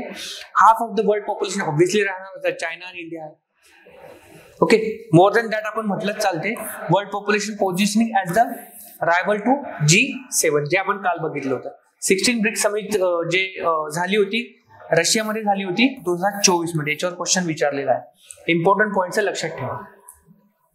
ओके, ब्रिक्स नंतर एशियन डेव्हलपमेंट बँक बद्दल जर विचार केला, हे पण न्यूज मध्ये आहे. तर का न्यूज मध्ये ते आपण नंतर पाहूयात की India vehemently oppose the ADB's funding to Pakistan. पाकिस्तानला जे फंडिंग आहे ते कॅन्सल करण्यासाठी किंवा अपोज करत आहे. एशियन डेव्हलपमेंट बँक जे पाकिस्तानला लोन देण्याचा प्रयत्न करते ते अपोज करते त्याच्यासाठी, आणि म्हणून हे न्यूज मध्ये. महत्वाचं काय याच्यात की एशियन डेव्हलपमेंट बँक जी आहे, ओके, तर इथं 1966 मध्ये फाउंड झाली होती, बनली होती एशियन डेव्हलपमेंट बँक. सर्वात महत्वाची गोष्ट पहिली आहे. त्यानंतर हेडक्वार्टर कुठे आहे, मनिला. कुठे, तर फिलिपिन्स मध्ये आहे. ओके, मग हे ऑब्जेक्टिव्ह काय, economic and social development promote करण्याचा किंवा करण्याचा प्रयत्न करते. स्पेसिफिकली एरिया कुठला, तर एशिया पॅसिफिक रिजन आहे, ज्याच्यात लोन हे देते, ग्रांट्स प्रोव्हाइड करते आणि टेक्निकल असिस्टन्स प्रोव्हाइड करते. टोटल 68 मेंबर्स आहेत, including India. Okay, India opposition to Pakistan funding. India oppose ADB's Asian development bank $800 million जे लोन पाकिस्तानला देतात ते कॅन्सल करण्यासाठी हे अपोज करत आहे. इंडियाज इन्व्हेस्टमेंट जर विचार केला तर Asian development bank committed $10 billion for India's urban infrastructure. Specifically metro एक्सटेन्शनसाठी दिले गेले आणि अर्बन डेव्हलपमेंटसाठी दिले गेले होते ओव्हर 2025 आणि 23 मध्ये. इंडियाचा रोल काय, तर इंडिया जे आहे एशियन डेव्हलपमेंट बँकचा फाउंडिंग मेंबर हा इंडिया आहे. मेजर बॉरोवर इंडिया आहे आणि ऍक्टिव्हली इन्फ्लुअन्स करू शकतो एडीबीज पॉलिसी. एक्झाम्पल जर बघितलं तर पाकिस्तानचा आता आपण अपोज करून देते. तसंच न्यू डेव्हलपमेंट बँक जी आहे एडीबीची कॉम्प्लिमेंटरी बँक म्हणून ब्रिक्सची न्यू डेव्हलपमेंट बँक ही आपण विचार करू शकतो याच्या बाबतीत. आणि फोकसिंग ऑन द सस्टेनेबल डेव्हलपमेंटवर हे फोकस करतात. ओके, सो हे पॉइंट्स आहेत की जे महत्वाचे आहेत, जे तुम्ही वाचू शकता. तसंच International Institute of Administrative Science, International Institute of Administrative Science जे आहे की India set to assume the presidency of IIAS, a global federation आहे. इथं काय, तर पॉइंट कुठे येऊ शकतात किंवा क्वेश्चन कुठे येऊ शकतात ते आपण समजणं गरजेचे असते. तर IIAS जे आहे हे 1930 मध्ये फॉर्म झालं होतं, बनलं गेलं होतं आणि याचा हेडक्वार्टर कुठे आहे, तर ब्रुसेल्स, बेल्जियम मध्ये हे याचं हेडक्वार्टर आहे. ऑब्जेक्टिव्ह काय, तर पब्लिक ऍडमिनिस्ट्रेशन जे आहे याचे स्टडी प्रमोट करणं. तर ते कसं प्रमोट करायचं, through the comparative study provide करणं आणि कॉन्फरन्सेस घेऊन सोबत पब्लिकेशन. मेंबरशिप अराउंड 90 मेंबर्स आहेत, नॅशनल सेक्शन्स आणि इन्क्लुडिंग इंडिया पण याच्यात आहे. Okay, these are the important thing. आता न्यूज मध्ये का होतं, तर India won the IIAS presidency. Srinivasan जे आहे सेक्रेटरी आहेत, त्याचे इलेक्ट झाले ऍज अ प्रेसिडेंट. त्यांना वोट किती भेटले, तर सिक्युरिंग 61.7% वोट्स त्यांना भेटले against Australia, sorry not Australia, Austria. Okay, हे महत्वाचं आहे. त्यानंतर याचे पब्लिकेशन जर विचार केला तर काय, publish the international review of Administrative science हे पब्लिश करते. कुठल्या लँग्वेज मध्ये, तर इंग्लिश आहे, फ्रेंच, मॅन्डरिन आणि चायनीज मध्ये. Conferences host 3 annual conferences globally, 3 annual conferences globally होतात. ओके, इंडियाचा रोल काय, represented by the department of administrative reforms and public grievances represent करते. India will lead the global conversation on public administrations. तर हे महत्वाचे points याच्यातले आहेत की जे तुम्ही लक्षात ठेवू शकता. Okay, India middle east Europe economic corridor. आता इथं महत्वाचं काय की IMEC म्हणजे India middle east economic corridor जो युरोप इकॉनॉमिक कॉरिडॉर जो आहे हा अनाऊन्स केला 9 सप्टेंबर 2023. 9/11 म्हणून तुम्ही लक्षात ठेवू शकता असं. तर नॉट 9 किंवा 9 सप्टेंबर म्हणून तुम्ही लक्षात ठेवा directly. During G20 summit in new Delhi. तर कुठं अनाऊन्स केला गेला होता, G20 समिट झाली होती. तर कुठं झाली होती, it was in India. New दिल्लीमध्ये जेव्हा झाली होती तेव्हा हे अनाऊन्स केला गेला होता. ओके, आता सिग्नेटरीज कोण आहे त्याचे, तर ते महत्वाचे आहेत. इंडिया आहे, USA, UAE, Saudi Arabia, France, Germany, Italy, European union. ह्या सगळ्या सिग्नेटरीज आहेत, हे लक्षात ठेवणं गरजेचं आहे. केव्हा झालं होतं, 9 सप्टेंबर 2023 मध्ये झालं होतं. ऑब्जेक्टिव्ह आहे, इकॉनॉमिक कनेक्टिव्हिटी वाढवण्याचा प्रयत्न केला जाईल एशिया आणि मिडल ईस्ट आणि युरोपमध्ये through the multimodal transport network. Multimodal म्हणजे याच्यात काय काय, रेल्वे, रोड आणि सी.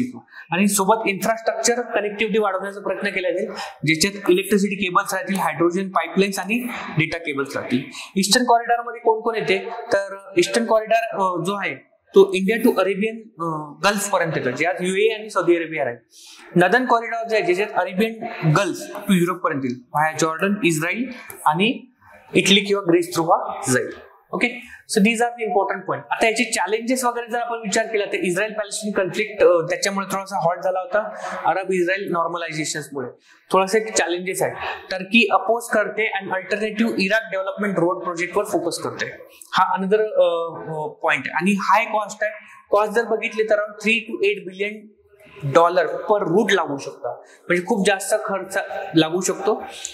आणि फायनान्शियल कमिटमेंट पण दिसत नाही आहे. पण सिग्निफिकन्स काय, तर it can be the counter to China's belt and road initiative. BRI साठी एक काउंटर होऊ शकतो. Reduces transit time by 40%. Sorry. Okay, and cost किती कमी होऊ शकतो, तर अराउंड 30% कॉस्ट जी आहे ती कमी होऊ शकते. Okay, compare to Suez canal. आणि प्रमोट करणारा ग्रीन एनर्जी जसं की हायड्रोजन पाईपलाईन्स आणि डिजिटल कनेक्टिव्हिटीसाठी हे इम्पॉर्टंट आहे. सो ह्या इम्पॉर्टंट न्यूज होत्या द हिंदू मधल्या. ओके, नमस्कार विद्यार्थी मित्रांनो, आज 6 जून 2025 आणि आज आपण द हिंदू न्यूजपेपरचं अनालिसिस पाहणार आहे. ज्यात सर्वात पहिली न्यूज जर विचार केला आपण तर ती आहे डिलिमिटेशनची. डिलिमिटेशन म्हणजे काय, तर प्रत्येक सेन्सस नंतर दर 10 वर्षानंतर सेन्सस होता आणि सेन्सस नंतर काय होतं की पॉप्युलेशनचं काउंटिंग केलं जातं आणि त्यानुसार काय होतं की जे लोकसभा आणि किंवा स्टेट लेजिस्लेटिव्ह असेंब्लीच्या विधानसभेच्या ज्या इलेक्शन्स होतात त्याच्यामध्ये त्यांच्या ज्या बाउंड्रीज असतात त्या चेंज केल्या जातात किंवा चेक केल्या जातात. म्हणजे हे करण्याचं कारण काय, तर लेट्स टेक एक्झाम्पल की 2011चं जर सेन्सस घेतला आणि आता 2027 ला पुन्हा या पुढच्या वर्षीपासून सेन्सस होणार आहे, तर 27 पासून होणार 2027 पासून, किंवा याच्या अगोदर जे झाले ते 2001 आणि 2011 मध्ये, तर काय झालं की पॉप्युलेशन मध्ये 18 वर्षावरील जे येतात ते इलिजिबल असतात वोट करण्यासाठी. मग त्यांची संख्या आलेली असते आणि त्यामुळे काय होतं की याच्यात लोकसभा आणि स्टेट लेजिस्लेटिव्ह असेंब्लीच्या सीट्स आहेत त्याच्यात पण चेंजेस करणं गरजेचं असते. तर त्याच्यासाठी डिलिमिटेशन कमिशन असते. आणि याचं काम काय, तर डिलिमिटेशन हे काय, हे प्रोसेस आहे redrawing the boundaries of the Lok Sabha and the state legislative assemblies constituencies to reflect the population changes. जे पॉप्युलेशन मध्ये चेंजेस होतात त्याच्यासाठी बनवल्या जातात किंवा एन्शुरिंग इक्वल रिप्रेझेंटेशन साठी हे केलं जातं.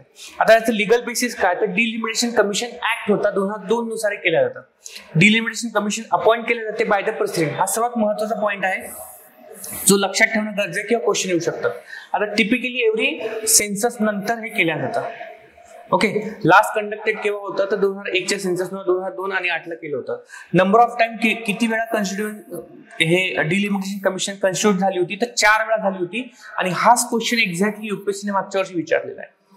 ओके, तर हा पहिला महत्वाचा पॉईंट आहे. सेकंड महत्वाचं काय, ते केव्हा केव्हा झाले होते एमपीएससी विचारू शकते 1952, 1963, 73 आणि 2002 मध्ये. याच्या सर्वात महत्वाची गोष्ट आहे की 1950 आणि 51 मध्ये डिलिमिटेशन कमिशन नव्हती, पण याच्यासाठी इलेक्शनचे डिलिमिटेशन कमिशन फॉर्मल कोणी हे केलं होतं, तर प्रेसिडेंट आणि इलेक्शन कमिशनने केलं होतं. डिलिमिटेशन कमिशनची स्थापना नव्हती केली. आतापर्यंत 4 वेळा झालेली आहे, 52, 63, 73 आणि 2002 मध्ये. याचे कॉन्स्टिट्युशनल प्रोव्हिजन्स काय, आर्टिकल काय, तर आर्टिकल इथे विचार केला तर आर्टिकल 82 आहे, 170, 330 आणि 332 हे महत्वाचे आर्टिकल्स आहे. आर्टिकल 82 कशासाठी आहे, तर delimitation commission for the Lok Sabha. Okay, इथे दिलं लोकसभा पोस्ट सेन्सस नंतर कितीही होतात. त्यानंतर ते जर स्टेट लेजिस्लेटिव्ह असेंब्ली आहे विधानसभेसाठी जर विचार केला तर आर्टिकल 170 आहे. आणि तसंच आर्टिकल 330, 330 आणि 332 जे आहे ते एससी आणि एसटी पॉप्युलेशनच्या रिप्रेझेंटेशनसाठी दिलेलं आहे. सीट्स फॉर एससी आणि एसटी लोकसभा आणि असेंब्ली साठी आहे, विधानसभेसाठी आहे. सोबतच जर विचार केला तर 42 घटनादुरुस्ती आणि 84 घटना दुरुस्ती झाली होती. ही का झाली होती, तर 1971 नंतर जर विचार केला तर हा जो पिरियड होता पॉप्युलेशन एक्सप्लोजनचा होता. पॉप्युलेशन खूप वाढली होती आणि ती अनइव्हन होती. युपी आणि बिहार नॉर्थ स्टेट जर बघितलं तर पॉप्युलेशन खूप वाढत होती. ते साऊथ इंडियन स्टेटमध्ये तसं नव्हतं, दक्षिणच्या राज्यांमध्ये तसं नव्हतं. आणि म्हणून डिलिमिटेशन नंतर काय झालं की हे ज्या सीट्स होत्या लोकसभा आणि विधानसभेच्या ह्या फ्रीज करण्यात आल्या होत्या. तर त्याच्यासाठी काय केलं की 42 म्हणजे 42 घटना दुरुस्तीने 1976 मध्ये हे फ्रीज केलं होतं 1971च्या सेन्सस नुसार. ओके, 1971च्या सेन्सस नुसार हे फ्रीज केलं. त्यानंतर जर विचार केला तर किती वर्षापर्यंत केलं होतं, 2000 पर्यंत हे फ्रीज केले होते सीट्स लोकसभेच्या. ओके, आणि त्यानंतर 84 घटना दुरुस्ती झाली 2002 मध्ये. तर ही जी फ्रीज केलं होतं 2000 ते 2026 पर्यंत हे फ्रीज केल्या सीट्स लोकसभेच्या आणि विधानसभेच्या. सर त्याच्यासाठी ही न्यूज होती आणि त्याचे फॅक्च्युअल डेटा जो की एक्झाम मध्ये विचारला जाऊ शकतो म्हणून आपण न्यूज घेतली. त्यानंतरची जी न्यूज आहे आणि ती महत्वाची न्यूज म्हणजे की Kaziranga national park. Kaziranga national park हे जर हा आसाममध्ये आहे आणि ब्रह्मपुत्र रिव्हर सिस्टीम वरून जातं किंवा ब्रह्मपुत्र रिव्हर जी आहे नदी जी आहे तिथून जाते. हा महत्वाचा पॉईंट आहे. नंतरचा महत्वाचा पॉईंट जिथे क्वेश्चन विचारू शकतात तर ग्रेट वन हॉर्न रायनोस जे आहे ते तुम्हाला इथं सापडतात. लार्जेस्ट पॉप्युलेशन कुठे आहे तर काझीरंगामध्ये आहे. हा पॉईंट इथं महत्वाचा आहे. ओके, तसंच जर विचार केला इथं तर आणखी काय तर वर्ल्ड हेरिटेज साईट म्हणून डेझिग्नेट केला होता युनेस्कोच्या स्टेटस मध्ये 1985 मध्ये. तर डिलिमिटेशन काझीरंगा आपलं झालं. त्यानंतर इन्सॉल्व्हन्सी अँड बँक्रप्सी कोड. आता इन्सॉल्व्हन्सी म्हणजे महत्वाचा विचार केला तर इन्सॉल्व्हन्सी म्हणजे काय की एखादा पर्सन किंवा कंपनी जी आहे जो लोन जो घेतलाय तो रिपे करू शकत नाही. एखादा व्यक्ती जर असेल, let's take example insolvency and bankruptcy code हे न्यूज मध्ये याचं एक सिंपल उदाहरण सांगतो की लेट्स टेक एक्झाम्पल की तुम्ही एखाद्या व्यक्तीला लोन दिलेलं आहे, आता त्याची कॅपॅसिटीच नाही वापस करण्याची किंवा तुमची इच्छा काय की तो त्यांनी लवकर वापस करावा, पहिली गोष्ट. दुसरं काय की सपोज तो आता रिपे उशिरा होता किंवा तो पळून नाही जायला पाहिजे, हे दुसरी गोष्ट झाली. किंवा इनकेस जर असं झालं की त्याची कंडिशनच नाही आहे तर मग त्याचे ऍसेट जे आहे ते विकून तुम्हाला पैसा मिळाला पाहिजे. मग आता हे तुम्ही करणार का? तर त्याच्यासाठी इन्सॉल्व्हन्सी अँड बँक्रप्सी कोड आहे. मग तो जो व्यक्ती आहे तो व्यक्ती म्हणजे कोण होते, तर इथं व्यक्ती म्हणजे कोण आहे, तर इथं होते की कंपनीज. ओके, तो व्यक्ती म्हणजे कोण आहे की ती कंपनी असू शकते एखादी किंवा पार्टनरशिप फर्म असू शकते किंवा एखादा इंडिव्हिज्युअल पण असू शकतो. ओके, तर हा इनेक्ट केव्हा केला होता? इन्सॉल्व्हन्सी अँड बँक्रप्सी कोड जो आहे तो IBC आपण जे म्हणतो तो 2016 मध्ये हा इनेक्ट केला गेला होता. याचं काम काय तर सर्वात महत्वाचा जर विचार केला ते जे डिले होतात ते लवकरात लवकर ह्या इश्यूचा तो सॉल्व्ह करण्यासाठी 180 दिवसाच्या आत हे सॉल्व्ह करणं गरजेचं आहे. जास्तीत जास्त दिवस 330 दिवसापर्यंत हे एक्सटेंड होऊ शकते असं त्यांनी सांगितलं इन्सॉल्व्हन्सीसाठी. म्हणजे ज्या व्यक्तीनं रिपे जो करू शकत नाही, कांट रिपे द डेट, म्हणजे त्याला पैसे दिले तो वापस करू शकत नाही, त्याच्यासाठी मग त्याचे ऍसेट घ्यायचे आणि त्याच्यानंतर जे चेंजेस केले जातात. ओके, हा महत्वाचा पॉइंट आहे इथं. सपोज नेक्स्ट काय की ऑब्जेक्टिव्ह काय, मॅक्झिमम ऍसेट व्हॅल्यू, म्हणजे त्याची जी ऍसेट होती त्याच्याकडे जे घर असेल किंवा काय जे असेल विजय माल्याचा आपण विषय ते विकायचं आणि ज्यांनी लोन दिलं होतं क्रेडिटर त्यांना वापस द्यायचा पैसा, जास्तीत जास्त त्यांचा रिपे होण्याची तयारी म्हणजे ट्राय करायचं. सोबतच प्रमोट एंटरप्रेन्युअरशिप, हा त्याचा मेन ऑब्जेक्टिव्ह होता. आता इथं काय की याच्यासाठी की इन्स्टिट्यूशन कोणत्या, रेग्युलेशन कोण करते, इन्सॉल्व्हन्सी and bankruptcy board of India आहे, 2016 मध्ये हा एस्टॅब्लिश झाला होता. ओके, ऍडज्युडिकेशन अथॉरिटी कोण आहे? सपोज कंपनी जर असेल किंवा लिमिटेड लायबिलिटी पार्टनरशिप जर असेल तर याचं इन्सॉल्व्हन्सी म्हणजे की पैसे घेतल्यानंतर जो वापस करू शकत नसेल ते जर सॉल्व्ह करायचं असेल तर ती केस कोणाकडे जाते तर नॅशनल कंपनी लॉ ट्रिब्युनलकडे जाते. तसेच डेट रिकव्हरी ट्रिब्युनल पण आहे इंडिव्हिज्युअल साठी किंवा पार्टनरशिप साठी हे असते. आता याच्यात काय सांगितलं की सुप्रीम कोर्टने न्यूज मध्ये काय होतं विशेष म्हणजे तर सुप्रीम कोर्टने सांगितलं, हायलाईट केलं होतं की काही गॅप्स आहेत इन्सॉल्व्हन्सी अँड बँक्रप्सी कोड मध्ये. त्या काय महत्वाचे आहेत, याचे काय हे आहेत ते आपण आता पाहूयात. की parliamentary committee to propose the reform for delays and low recovery जी आहे ती खूप लो आहे.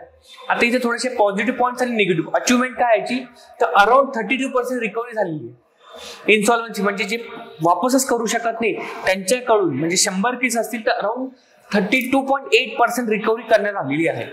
पण तरी बाकीचे 75% थोडासा जर विचार केला 66% रिकव्हरी नाही आहे. दुसरं काय की because of this code IBC मुळे काय झालं की कंट्रोल कोणाकडे गेला तर क्रेडिटरकडे गेलेला आहे.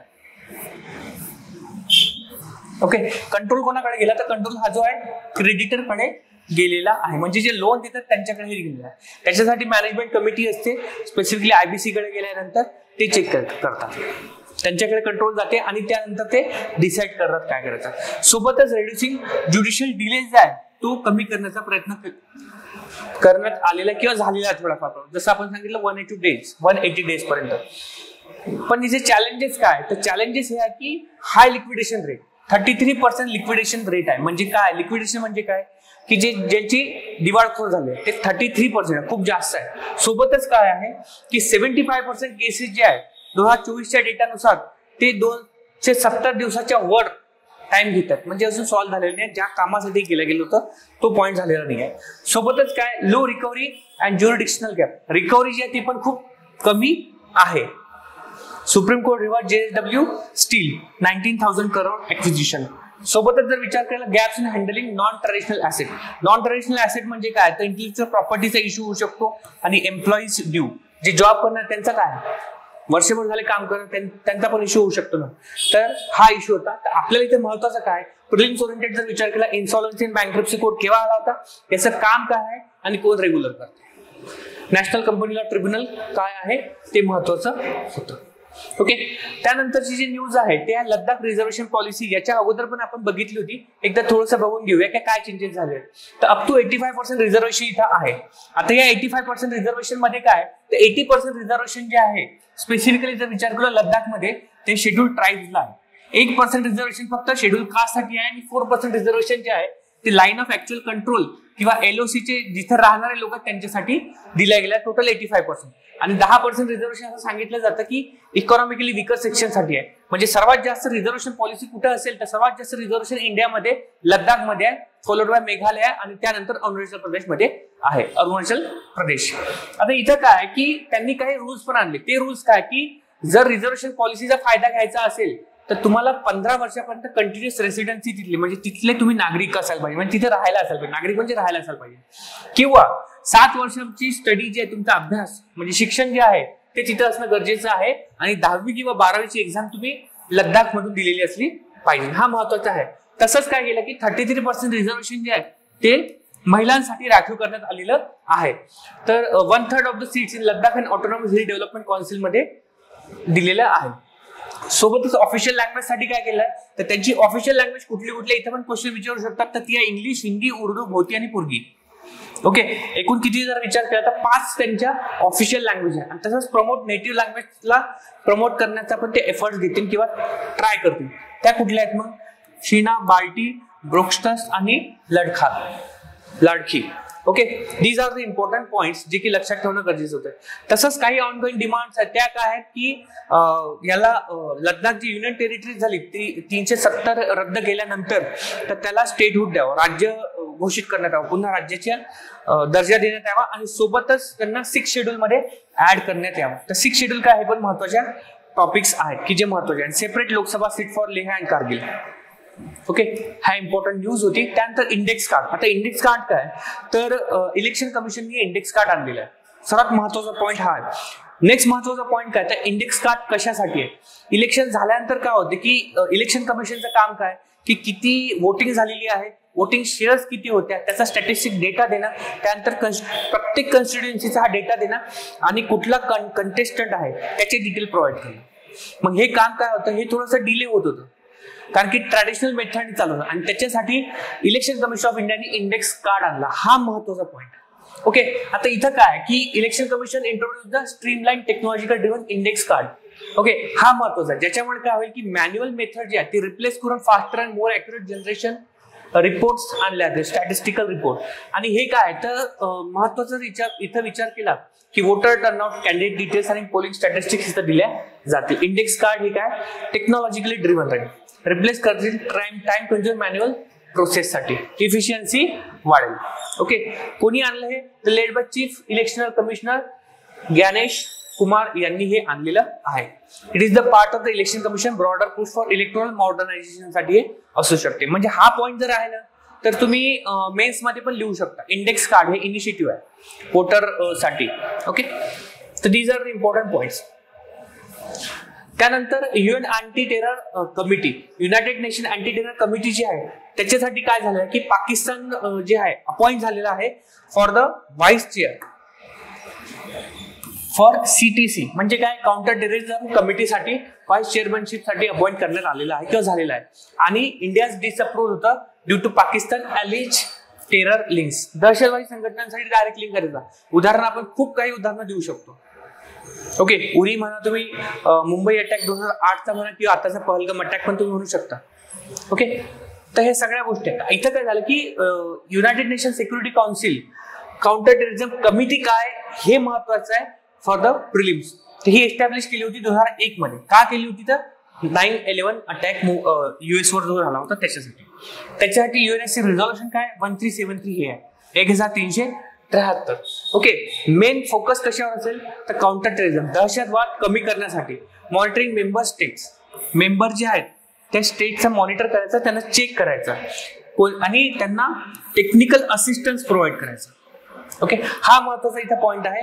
आणि काय counter terrorism committee executive director हे एस्टॅब्लिश केलं होतं 2004 मध्ये. कशासाठी?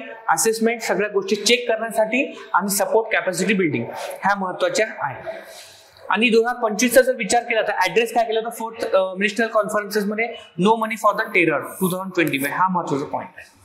ओके, तर इथं प्रॉब्लेम काय झाला की व्हाईस चेअर हे केलं आणि स्वतः म्हणजे असं झालं की उलटा चोर कोतवाल को डाटे आपण असं म्हणू शकतो. कारण की स्वतः पाकिस्तानच टेररला फायनान्स करतो आणि टेररिझमला प्रवृत्त करतो, म्हणजे हे करण्याचा प्रयत्न करतो, वाढवण्याचा प्रयत्न करतो अगेन्स्ट इंडिया. ओके, तर हे पॉईंट याच्यासाठी महत्वाचे किंवा क्वेश्चन्स असे येऊ शकतात. इंडियाचा रोल जर विचार केला तर इंडियाची चेअर केव्हा केलं होतं? 2022 मध्ये केलं होतं. ओके, त्यानंतर कोविड-19 व्हॅक्सिन. इथं जर विचार केला तर कोविड-19चे केसेस जे आहेत ते पुन्हा वाढल्या होत्या. अराउंड 4866 आहेत केसेस आणि 51 लोकांची डेथ झाली होती. पण काही एक्सपर्टच्या नुसार मेजर वेव्ह जे आहे जी आधी आली होती कोरोनाच्या टाइमला, लॉकडाऊन जे झालं होतं तशी येणार नाही हे त्यांनी सांगितलं. सोबत महत्वाची गोष्ट आहे की का फोकस करायला पाहिजे, तर कोविशिल्ड आणि कोवॅक्सिन ह्या दोन महत्वाच्या प्रायमरी व्हॅक्सिन होत्या. कोविशिल्ड सिरम इन्स्टिट्यूट ऑफ इंडियाची होती, कोवॅक्सिन भारत बायोटेक यांची होती. तर आता जर विचार केला तर व्हॅक्सिन्स आपण भरपूर लोकांना दिले आणि बुस्टर डोसेस द्यायला पाहिजे का, तर यांनी सांगितलं की जे व्हल्नरेबल आहेत, म्हणजे जसे म्हातारे किंवा ज्यांना थोडंफार तब्येती खराब असतात, लहान मुलं, यांना हे व्हॅक्सिन बुस्टर डोस देण्याची गरज आहे असा विचार करतायत. त्याच्यासाठी हे न्यूज मध्ये होतं. ओके, स्टॉक पोझिशन जर विचार केला तर आपल्याकडे व्हॅक्सिनच्या बऱ्यापैकी स्टॉक्स अवेलेबल आहे. नो शॉर्टेज नाहीये, हा महत्वाचा पॉइंट इथं होता. ओके, त्यानंतर व्हॅक्सिन डिप्लोमसी जर विचार केला तर आपण भूटान, मालदीव जे आहे साऊथ एशियन नेबर्स, यांना नेबरहुड फर्स्ट पॉलिसीमध्ये त्यांना व्हॅक्सिन आपण प्रोव्हाइड केलं होतं. ओके, 2025 मध्ये आपण नो सिग्निफिकंट एक्सपोर्ट आपण दिलेले नाही, आतापर्यंत काही नाही आहे. Okay, these are the important points जे की आजच्या न्यूज मध्ये होते. Hope you understand. काही डाऊट असेल तर यू कॅन आस्क मी. खाली युट्यूबच्या चॅनलवर तुम्ही खाली जर हे बघितलं तर तिथे तुम्ही कमेंट करू शकता, त्याचा रिप्लाय तुम्हाला नक्कीच देण्यात येईल. आवडलं असेल तर नक्कीच लाईक करा, शेअर करा आणि सबस्क्राईब करा. Thank you so much. Bye and take care.